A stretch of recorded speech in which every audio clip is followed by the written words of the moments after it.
नमस्कार दोस्तों, मैं हूं सौरभ और स्वागत है आपका समाधान वाला पर। क्या आप भी क्लास 9th से 12th के बीच हैं और वही पुराने मुश्किल सवालों में फंसे हुए हैं? डोंट वरी, इस चैनल पर हम मिलकर हर डाउट को सिंप्लीफाई करेंगे और ढूंढेंगे हर प्रॉब्लम का सही समाधान। तो अगर अभी तक सब्सक्राइब नहीं किया है तुरंत कीजिए और बनिए हमारी फैमिली का हिस्सा। चलिए शुरू करते हैं आज का समाधान।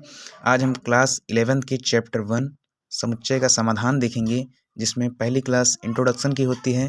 तो शुरू करते हैं। तो हमारा पहला चैप्टर है समुच्चय। तो सबसे पहले हम जानेंगे कि समुच्चय होता क्या है, समुच्चय की परिभाषा क्या होती है। तो हम ये जानते हैं। तो जैसा कि मैंने यहाँ लिख रखा है, पढ़ते हैं इन्हें। समुच्चय को इंग्लिश में सेट कहते हैं। समुच्चय को इंग्लिश में सेट कहते हैं। अब समुच्चय की एक बढ़िया सी परिभाषा जो हमसे अगर कोई भी कहीं भी पूछे तो हम उससे वो बता सकें। तो समुच्चय की जो परिभाषा है वो है कि वस्तुओं का सुपरिभाषित एवं सर्वसम्मत समूह समुच्चय कहलाता है। वस्तुओं का सुपरिभाषित एवं सर्वसम्मत समूह समुच्चय कहलाता है। ठीक है। और समुच्चय को हमेशा हम इस ब्रैकेट यानी इस मंझले ब्रैकेट में लिखते हैं। सबसे पहले आप समझिए कि समुच्चय कहते किसे हैं। समुच्चय जैसे हमारे आसपास दैनिक जीवन में हमारे आसपास कुछ वस्तुएं हों, हम उन्हें एक समूह में इकट्ठा कर दें, बस यही है हमारा समुच्चय। ठीक है। जैसे जैसे मेरे पास 4 वस्तुएं थीं, पेन, पेंसिल, रबड़ और किताब। क्या थी? पेन, पेंसिल, रबड़ और किताब। मैंने इन्हें मंझला ब्रैकेट लगाकर इन्हें एक समूह में रख दिया है। तो अब ये एक समुच्चय कहलाएंगे। क्या कहलाएंगे? एक समुच्चय कहलाएंगे। या फिर मैं वर्णमाला के कुछ 5 अक्षरों जैसे ए, बी, सी, डी व ई को लेता हूँ तथा इन्हें एक मैं मंझले ब्रैकेट में अगर एक समूह के तौर पर इकट्ठा कर दूँ, तब ये एक समुच्चय कहलाएंगे। आपको एक बात हमेशा याद रखनी है कि वस्तुओं का सुपरिभाषित, जिसकी परिभाषा दी जा सके और जो सर्वसम्मत हो, वस्तुओं का सुपरिभाषित एवं सर्वसम्मत समूह ही केवल समुच्चय कहलाएगा। ठीक। आगे बढ़ते हैं। अब देखते हैं कि यहाँ पर एक की पॉइंट लिखा हुआ है कि मंझले ब्रैकेट के भीतर के सदस्यों को, मतलब ये जो ब्रैकेट है इसके भीतर के सदस्यों को अवयव कहा जाता है। इसके भीतर के सदस्यों को क्या कहा जाता है? अवयव कहा जाता है, जिसे इंग्लिश में हम एलिमेंट कहते हैं। क्या कहते हैं? एलिमेंट कहते हैं। ठीक है। अब आगे हम देखते हैं कि समुच्चय को मुख्यतः हम 2 रूपों द्वारा प्रकट कर सकते हैं। समुच्चय को हम मुख्यतः 2 रूपों में प्रकट कर सकते हैं। अब देखिए भाई, समुच्चय को किन किन रूपों में प्रकट किया जा सकता है, मतलब समुच्चय को हम किन किन रूपों में व्यक्त कर सकते हैं, इसे मैथमेटिकली किन फॉर्म में लिखा जा सकता है। तो इसकी पहली फॉर्म है हमारी रोस्टर फॉर्म। कौन सी फॉर्म है हमारी? Roster form. रोस्टर फॉर्म में क्या लिखा है कि जब जो एलिमेंट होंगे, सेट के जो भी एलिमेंट होंगे, जब उन्हें ज्यों का त्यों लिख दिया जाए, सेट के जो भी एलिमेंट हैं जब उन्हें ज्यों का त्यों लिख दिया जाए, तब समुच्चय के उस रूप को हम रोस्टर रूप या रोस्टर फॉर्म कहते हैं। जैसे जैसे हम देखिए यहाँ पर हमने समुच्चय को ए से डिनोट किया है। समुच्चय को हमेशा कैपिटल लेटर से ही डिनोट करेंगे। डिनोट करने के बाद हमने यहाँ पर कुछ प्राकृतिक संख्याएं 1, 2, 3 और 4 और 5 लिखी हैं। इन्हें मंझले ब्रैकेट में हमने पैक भी किया है। व एक और लिखा है ए डैश और -1, 0, 1, 2, 3। मतलब ये संख्याएं थी और इन संख्याओं को हमने ज्यों का त्यों मंझले ब्रैकेट में इकट्ठा करके लिख दिया। तो ये एक रोस्टर फॉर्म है। क्या है? रोस्टर फॉर्म है। इस प्रकार के लिखने को हम रोस्टर फॉर्म कहते हैं। जबकि दूसरा जो हमारा रूप है, दूसरा रूप हम देखेंगे यहाँ पर हमारा समुच्चय निर्माण रूप, सेट बिल्डर फॉर्म। ठीक है। सेट बिल्डर फॉर्म को आप केवल इतना याद रखना है कि जब हम समुच्चय को कुछ प्रतीकों व चिन्हों का प्रयोग करके व्यक्त करते हैं, तब वह समुच्चय निर्माण रूप द्वारा व्यक्त करना कहलाता है।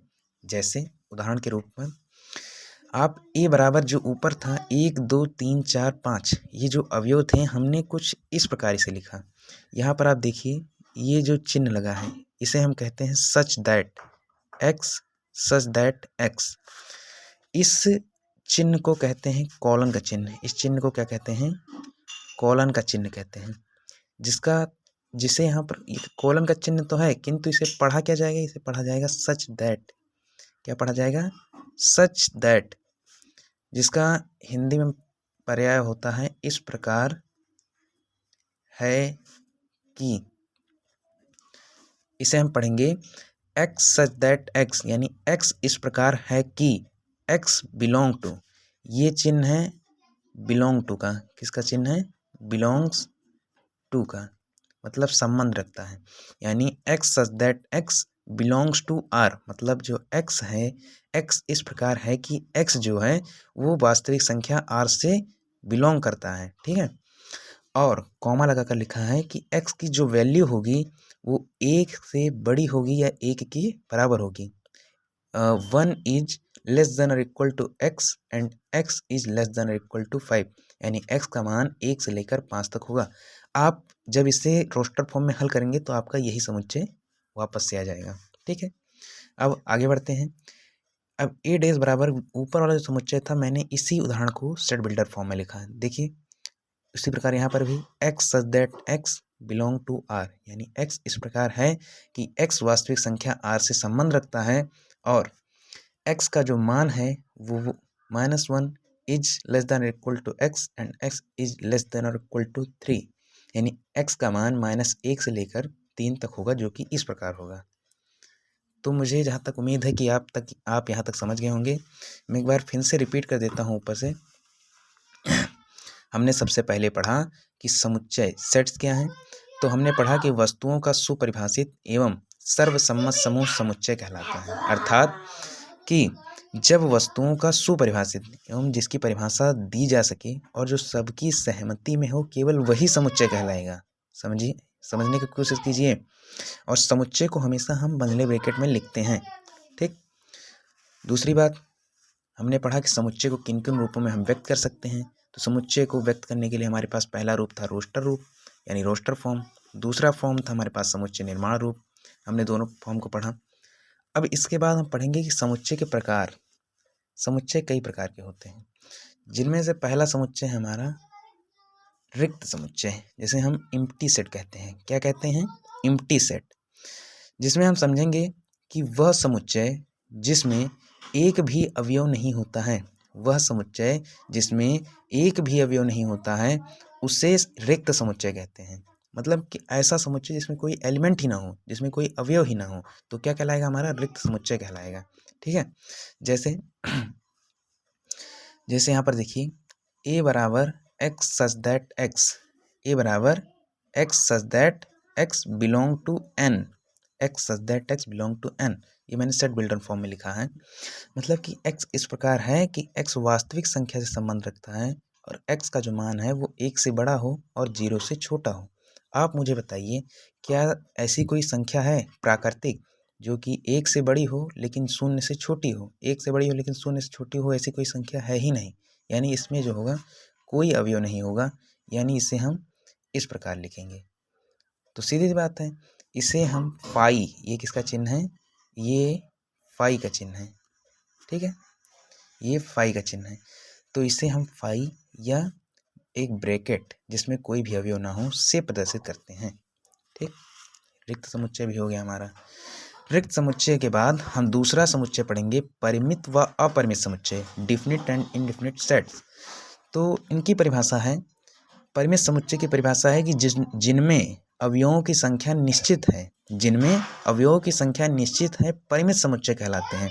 मतलब a set which has a definite number of elements is called definite sets। ठीक है, या जिनमें अवयवों की संख्या अनिश्चित होती है, जिनमें इंडिफिनिट एलिमेंट्स होते हैं, जिनमें अनिश्चित मतलब जो एलिमेंट हैं वो होते हैं, वो अपरिमित समुच्चय कहलाते हैं। ठीक है, अब दूसरा पेज पलटेंगे हम।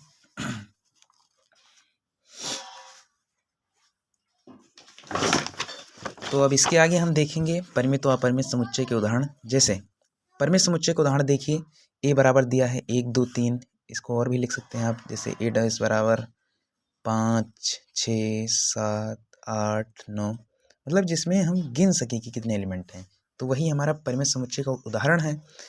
अपरिमित समुच्चय के उदाहरण की बात करें तो जैसे a बराबर लिखा है 1 2 3 फिर डैश डैश डैश, यानी ये इनफाइनाइट तक जा रहा है। कहाँ तक जा रहा है? इनफाइनाइट तक, इसकी कोई सीमा नहीं है। तो ये क्या कहलाएगा? हमारा ये हमारा अपरिमित समुच्चय कहलाएगा। इसी प्रकार जैसे b बराबर -1 0 1 2 ऐसे डैश डैश डैश, यानी सीधी बात है, ये जो है कहाँ तक जा रहा है, ये हमारा इनफाइनाइट तक जा रहा है। तो ये अपरिमेय समुच्चय है, क्योंकि हम इनमें एलिमेंट की संख्या को गिन नहीं सकते हैं। ठीक है, इसके बाद लगभग टॉपिक समाप्त हो चुके हैं। केवल 2 टॉपिक्स और बचे हैं इस चैप्टर में जिन्हें हमें कवर करने हैं। ठीक है, तो हम इन्हें कवर करते हैं। जैसे पहला है सार्वत्रिक समुच्चय। ये क्या है? सार्वत्रिक समुच्चय। ये एक यूनिवर्सल सेट होता है, मतलब कि वे सभी दिए गए समुच्चय, जैसे इसको आप परिभाषा से मत समझिए, मैं आपको समझाने की कोशिश करता हूँ। जैसे आपके पास कई सेट हो, जैसे 2 सेट हैं ए व बी। ए में 2 एलिमेंट हैं 1 और 2, बी में 2 एलिमेंट हो 3 हो 4। ठीक है, अब देखिए कि ए में जो अवयव हैं और जो बी में अवयव हैं, ए में जो अवयव हैं और जो बी में अवयव हैं, वो दोनों अवयव इस सेट में हैं, है कि नहीं है?